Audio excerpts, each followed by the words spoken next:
말씀은 야고보서 5장 13절부터 18절까지 우리 한 목소리로 읽겠습니다.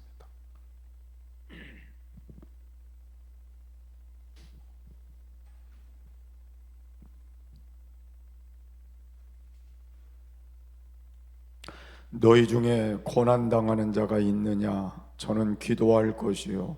즐거워하는 자가 있느냐? 저는 찬송할지니라.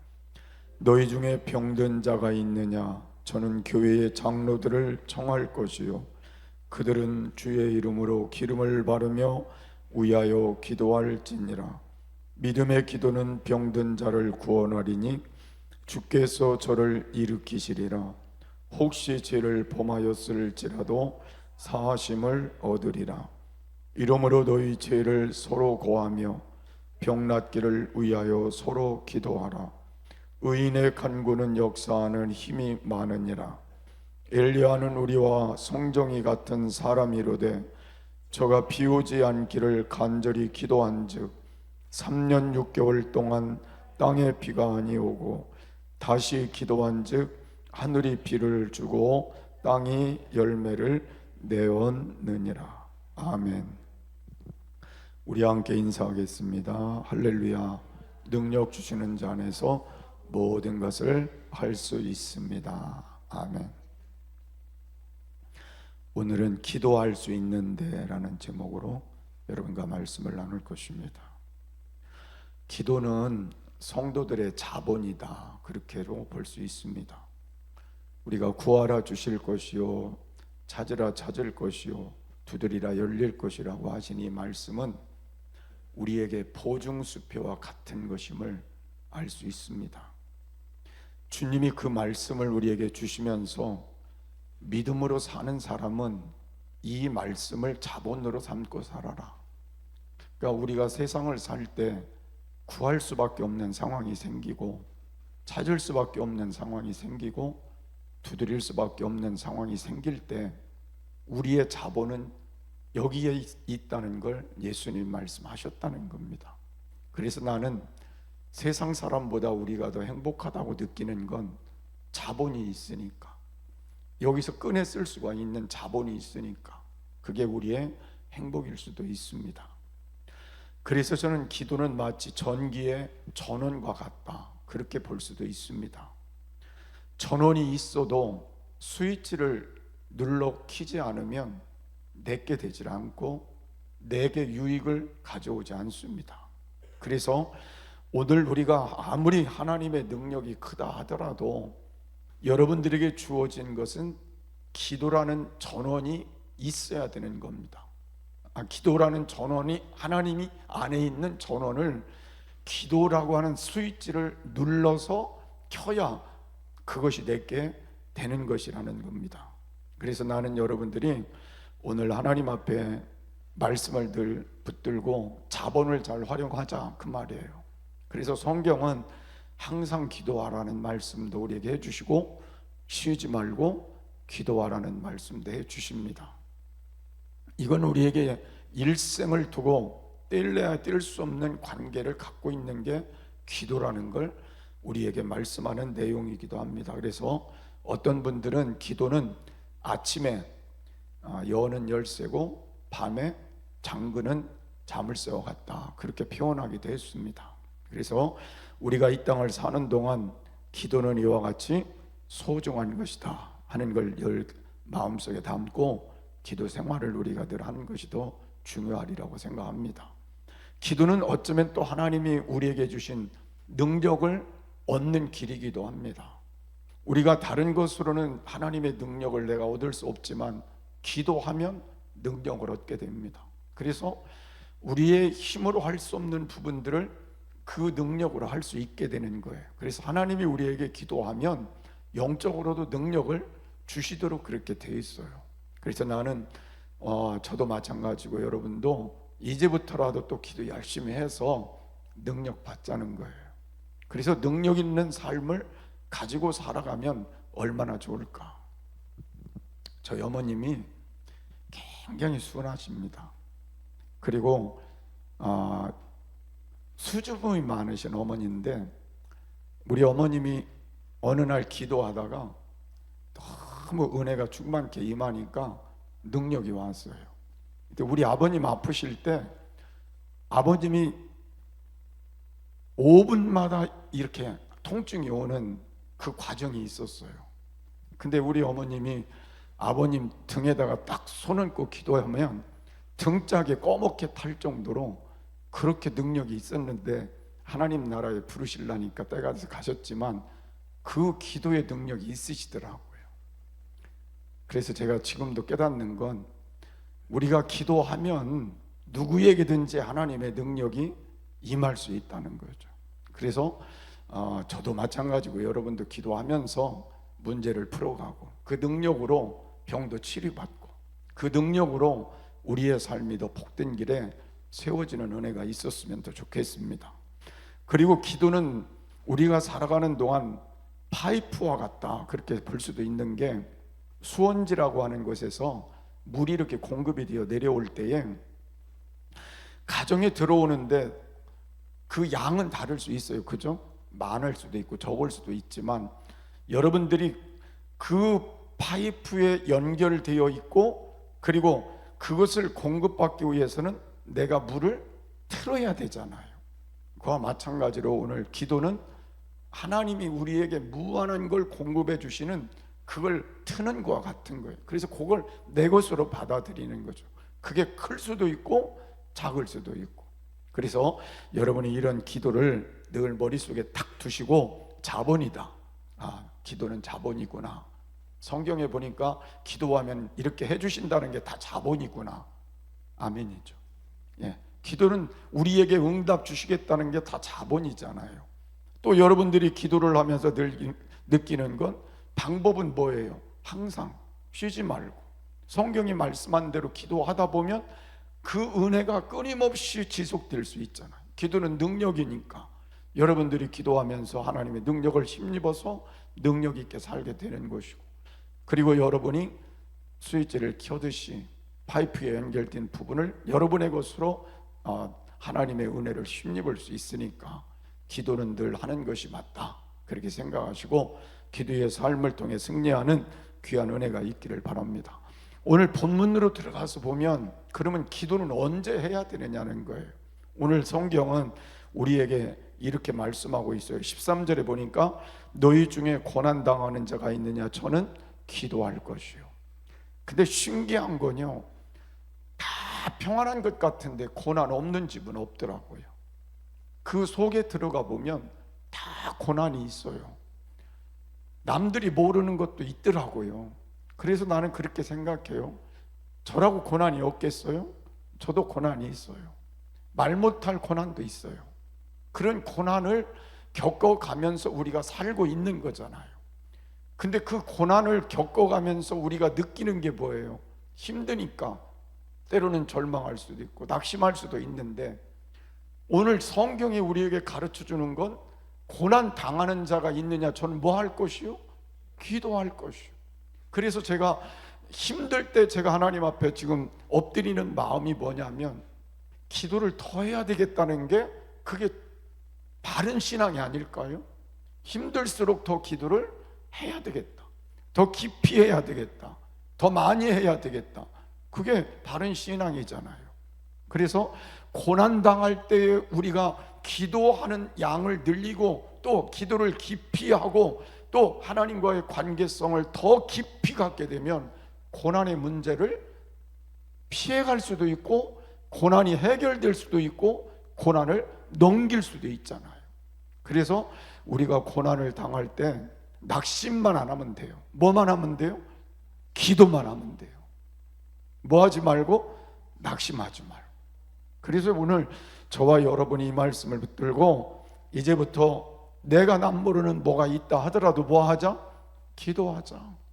그런 마음을 여러분이 가지고 하나님 앞에 살아가게 되면 우리의 고난이 절망의 사슬이 아니라 하나님 앞에 성공의 디딤돌이 되고 승리의 디딤돌이 되는 귀한 축복이 있게 될 줄도 믿으시기를 바랍니다. 그래서 찬송가 중에서 제가 좋아하는 찬송이 몇 찬송이 있는데 그 중에 하나가 503장 제가 늘 좋아하거든요. 그런데 그 503장의 2절에 가서 보면 뭐라고 돼 있냐면, 큰 물결 일어나 나 쉬지 못하나 이 풍랑 인연하여서 더 빨리 갑니다. 저는 이 찬송 구절이요, 얼마 전까지는 이해가 좀 덜 되기도 했어요. 근데 요새는 이 찬송 구절이 제 마음에 너무 공감이 되는 거예요. 근데 이게 거꾸로 가는 사람도 있겠죠. 오늘 큰 물결 일어나 나 쉬지 못하나 이 풍랑 인연하여서 더 빨리 가는 사람도 있고, 주님께 더 멀리 가는 사람도 있겠죠. 근데 저와 여러분은 어디로 가야 돼요? 하나님께로 더 빨리 가야 된다는 거예요. 그래서 이 찬송을 지은 토틀 레디라고 하는 이 사람이, 이 고난을 당하면 당할수록 우리가 더 빨리 주께로 가야 된다는 거예요. 그래야 해결의 길이 열리고 그 큰 풍랑이 우리에게서 제거가 될 수 있잖아요. 그래서 여러분들이 오늘 이 말씀을 다시 한번 붙드는 그런 시간이 되시기를 바랍니다. 고난이 오면 뭐 하자고요? 기도하자. 자, 그 다음에 여기 보니까 또 고난이라는 것은 어떤 고난이 있을까요? 병이라는 고난도 있게 되잖아요. 그래서 병들 때는 14절의 말씀을 보니까 뭐라고 하겠어요? 너희 중에 병든 자가 있느냐? 뭐 할 거라고요? 기도할지니라. 병들어도 뭐 하라고요? 기도하라 그랬어요. 저는 그런 우리 그 속담 중에 하나가 있는 걸 볼 수 있는데, 병에는 장사가 없다. 근데 그게 맞아요. 사람이 병들면 장사 없어요. 그죠? 아무도 병들고 나면 자기 스스로 뭘 할 수가 없어요. 그래서 오늘 우리가 아무리 힘센 사람이라도 병들면 나약해지게 돼 있어요. 연약해지는 거예요. 연약해질 뿐 아니라 절망의 늪으로 자꾸 떨어지는 거예요. 사람이 건강할 때는 절망을 잘 않지만 어떤 때요? 병이 들고 나면 자꾸 절망의 늪으로 가는 거예요. 그런데 병들지 않는 육체가 있겠냐고요. 다 병들게 돼 있어요. 여기 앉아있는 우리 중에도 병 안 든 사람이 어디 있어요? 머리부터 발끝까지 보면 다 병 가지고 여기 있잖아요. 안 들어있는 사람은 참 감사한 일이고요. 근데 제가 병원에 가보니까요, 요새는 병원이 얼마나 사람이 많은지. 뭐 조그만 이런 의원 말 저쪽 큰 병원에 가보니까 발디딜 틈도 없을 만큼 많을 수도 있는 병원들이 있더라고요. 그래서 우리는 누구든지 병들 수 있다는 걸 인정해야 되는 거예요. 그죠? 병들 수 있어요. 그러면 병들고 나면 그 다음에 어떻게 될까요? 죽을 수도 있어요. 그래서 병원 영안실에 가면 사람들이 하루에 몇 명이 나가는지도 모르게 이 세상을 떠나고 장례를 치르는 거예요. 죽을 수도 있어요. 그래서 여러분, 오늘 이렇게 살아서 여기 교회 오신 걸 감사해야 돼요. 그죠? 참 신기한 게요, 내가 살아있는 게 신기한 거잖아요. 감사한 거고. 근데 그걸 못 깨닫는 것도, 그것도 신기한 거예요. 그래서 오늘 여러분과 제가 건강하게 이만큼 사는 건 너무 감사한 거다. 그 마음으로 사시는 것도 여러분에게 소중한 일이라 생각하고요. 그렇지만 혹시 병이 들어도 뭐는 하자? 기도는 하자는 거예요. 그래서 나는 여러분들이 이 땅을 살아가는 동안 그냥 그러면 목사님 기도만 하고 뭐 다른 거, 그게 아니에요. 기도하면서 약도 먹어야 되고, 기도하면서 병원도 가야 되고, 그 할 일은 우리가 하면서 기도도 하자, 그 말이에요. 그러면 기도하면서 병원도 가고 기도하면서 약을 먹게 되면 하나님이 또 지혜도 주실 것이고, 판단할 능력도 주실 것이고, 의사의 손도 도와주실 것이고, 우리의 모든 삶 속에 필요한 부분을 깨닫게 하셔서 유익하게 하시겠죠. 의사도 좋은 의사 만나게 할 거고, 의사가 정확한 진단하게 할 거고, 정확한 약을 쓰게 할 거고, 그래서 치료하게 하시고. 그러니까 병원 가지 말란 얘기가 아니고, 여러분들이 약 쓰지 말란 얘기가 아니라, 기도하면서 약도 쓰면 더 정확하게 쓸 수 있고, 기도하면서 병원 가서 의사 만나면 더 정확하게 의사도 만나서 잘 치료할 수 있다, 그 말을 하는 거죠. 하나님의 능력으로도 치료할 수 있으니까 능력도 하나님이 역사에 주실 거라는, 기적도 만들어 주실 거라는 거죠. 그래서 여러분의 기도는 반드시 필요하다. 그래서 성경에 우리에게 말씀하시는 하나님을 여호와 라파라고 해서 치료하시는 하나님, 오늘도 여러분에게 그 하나님이 늘 함께 하심을 믿으시기를 바랍니다. 어떤 분이 병이 든 것보다는 큰 사고를 만나가지고 병원에 가게 됐습니다. 병원에 갔는데 이 의사가 얼마나 신앙이 좋은지, 이 사람이 죽게 생겼거든요. 그래서 이 의사가 그 환자를 붙들고 울면서 기도를 하는 거예요. 하나님, 이 사람 좀 살려주시라. 세상에 의사가 지금 환자를 붙들고 그렇게 기도하는 의사가 쉽겠어요? 그렇게 많지 않잖아요. 근데 이 의사가 그 사람을 붙들고 하나님 좀 살려주시라고, 도와주시라고 얼마나 간절히 기도하고, 올 때마다 간절히 눈물로 기도하는데, 그 기도를 통해서 하나님이 그 의사에게 지혜도 주셨겠지요. 약도 쓰게 하고 또 치료하는 과정도 하나님께서 지혜도 주셔가지고 죽을 수밖에 없는 환자가 조금씩 차도가 생겨가지고 치료가 돼가지고 나중에 퇴원을 했어요. 근데 이 사람이 일평생 사람들에게 뭐라고 말하냐면, 나는 하나님은 잘 몰라도 나를 치료한 의사가 하나님과 통하는 사람인 줄 내가 안다고. 나는 그 의사 만났으면 좋을 거야. 얼마나 귀하냐 그 말이에요.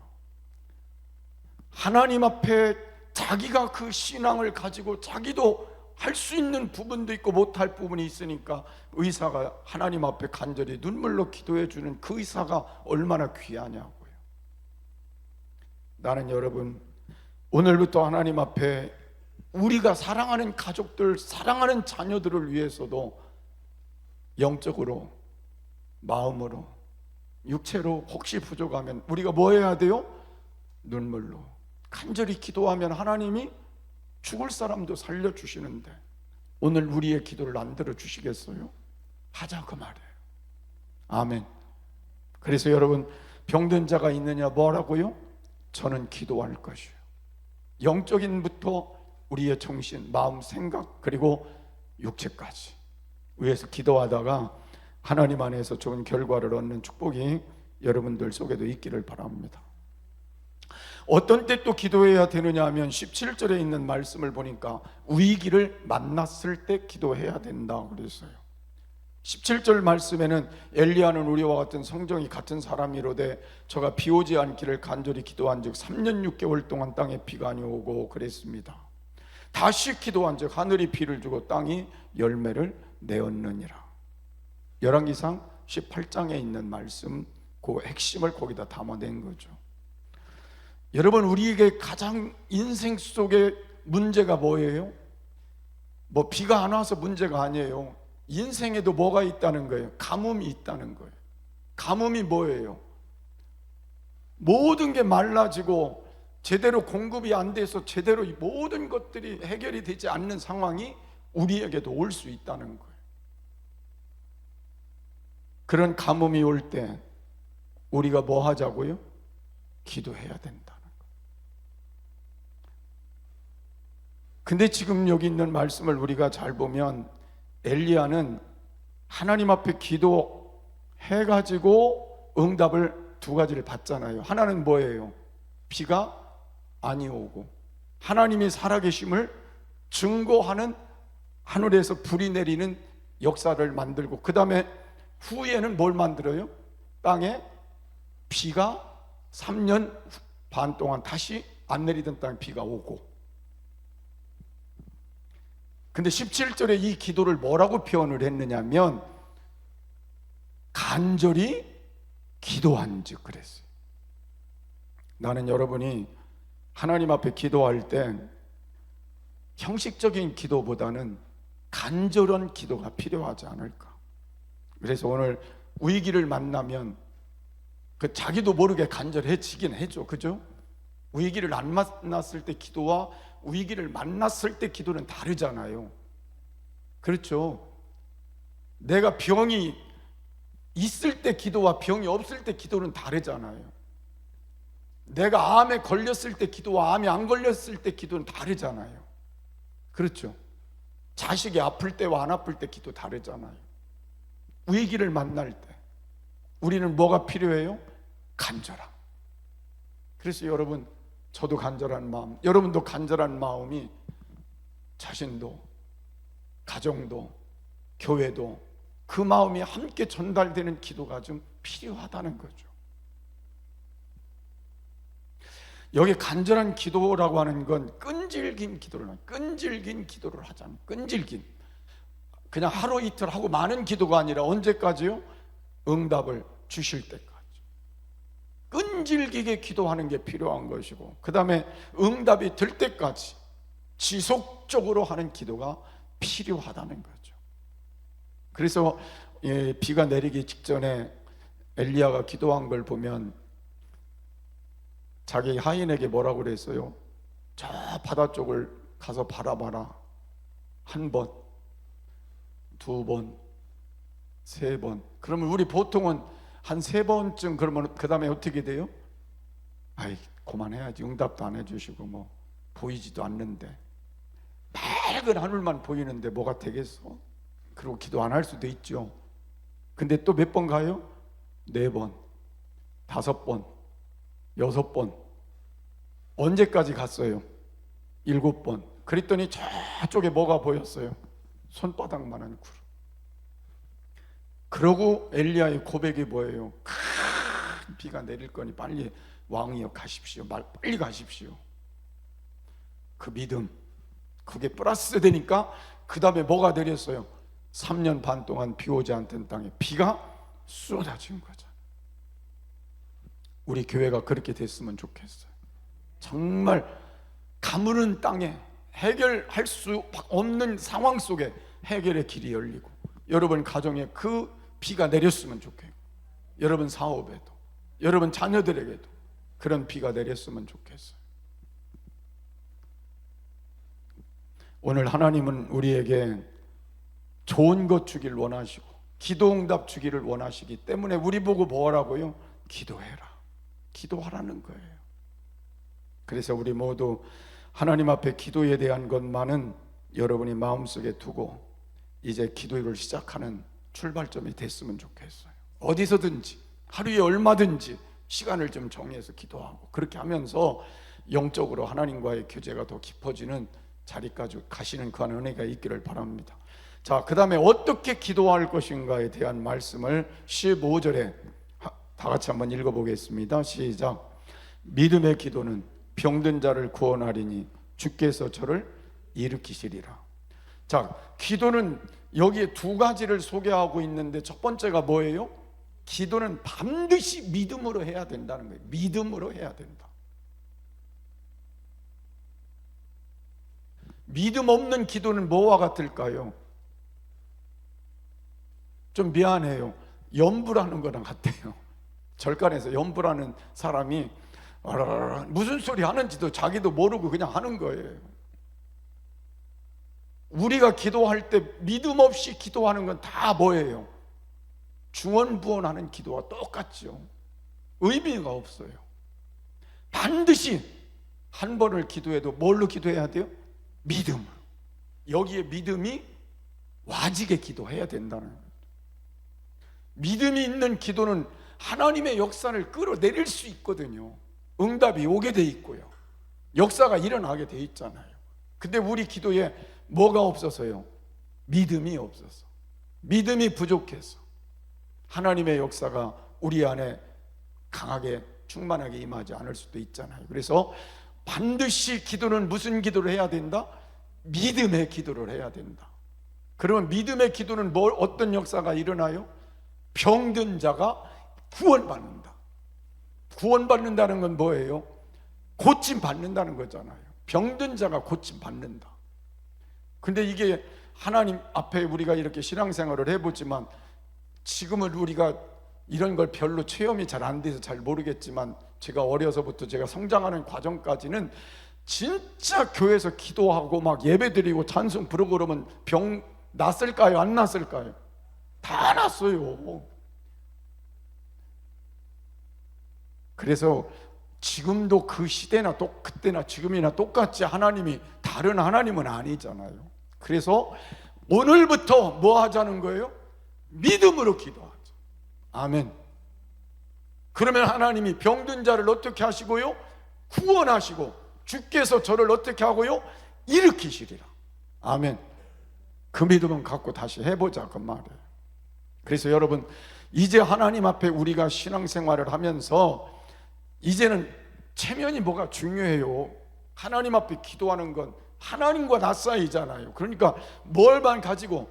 믿음만 가지고 여러분이 하나님 앞에 병든 부분을 열심히 간절히 기도하다 보면 하나님이 거기서 구원해도, 영적으로도 구원해 주시지만 우리에게 질병에서도 구원해 주시고 저를 일으켜도 주시고. 근데 하나 조건이 하나 붙었어요. 그 밑에 뭐가 붙었어요? 혹시 죄를 범하였을지라도 사하심을 얻으리라. 그러면 이 말은 무슨 말이에요? 사람이 죄를 지어갖고 병이 들을 수도 있다는 거잖아요. 죄를 져서 병이 올 수도 있다, 그 말이에요. 부모님이 죄를 졌던, 자기가 죄를 졌던, 누구 때문인지는 모르지만 그 병이 가족에게 찾아올 수도 있다는 거 아니에요.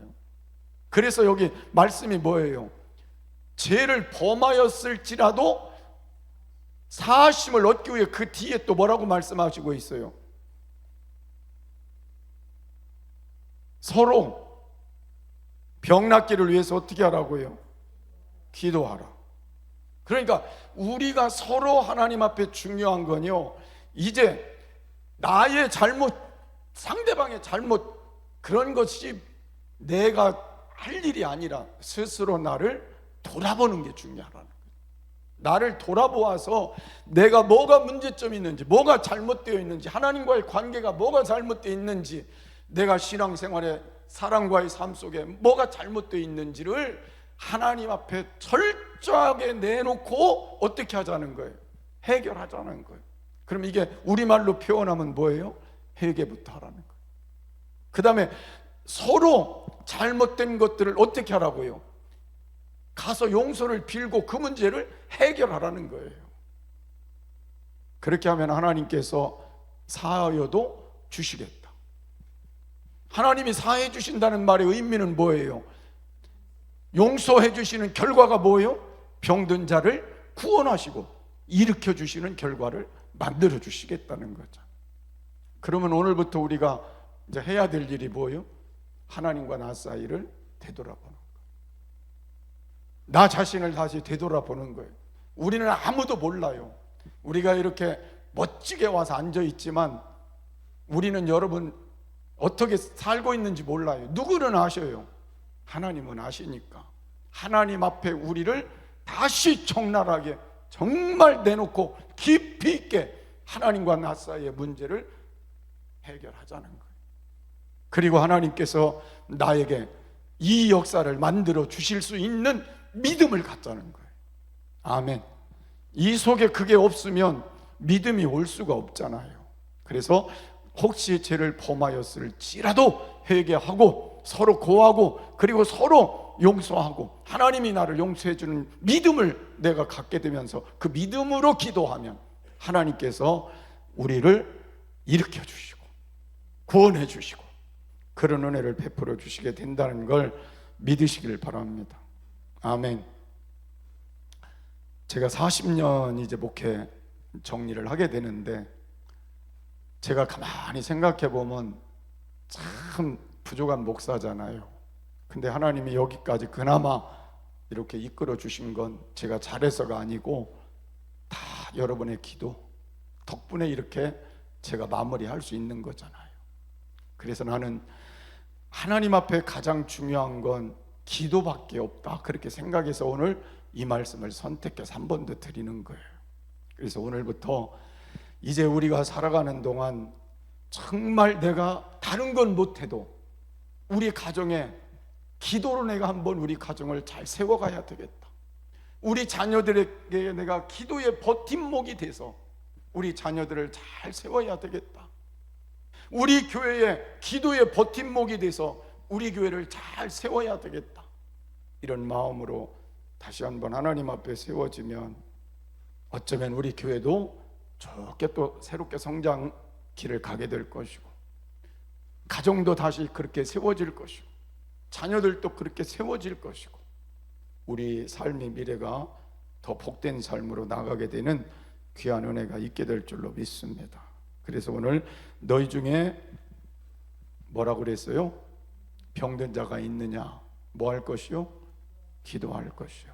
고난당하는 자가 있느냐? 뭐 할 것이요? 기도할 것이요.